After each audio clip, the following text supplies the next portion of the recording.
Jmenuji se Markéta Lisická, jsem majitelka salonu Lisien a dneska jsme hýčkali tým skvělých žen, které se účastní soutěže Proměny.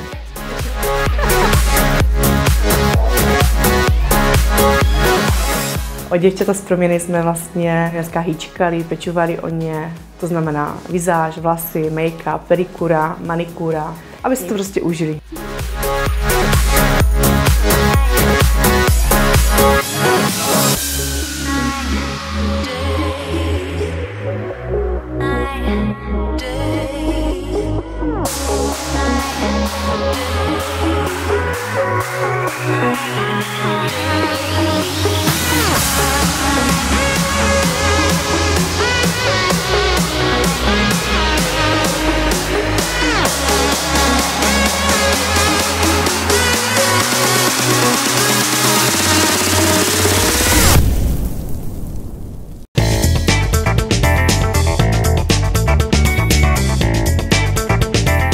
První soutěžící Zuzance chceme vybrat brýle, aby byla krásná a slušelo jí to.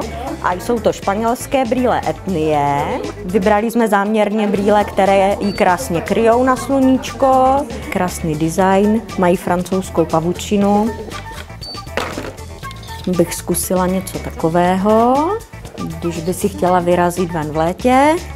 Tyto retrokulaté brýle sedí nádherně barevně.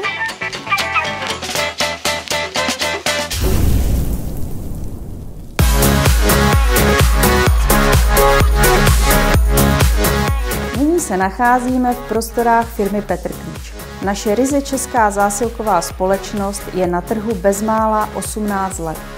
Oblékáme ženy i muže nejen konfekčních velikostí, ale naší specializací jsou nadměrné velikosti. 5krát ročně vydáváme tištěný katalog, ve kterém najdete vždy něco nového od českých výrobců. Do projektu Proměny jsme oblékli finalistky do módy pro volný čas a speciálně pro ně byla navržena společenská kolekce s názvem Smyslná Maxana.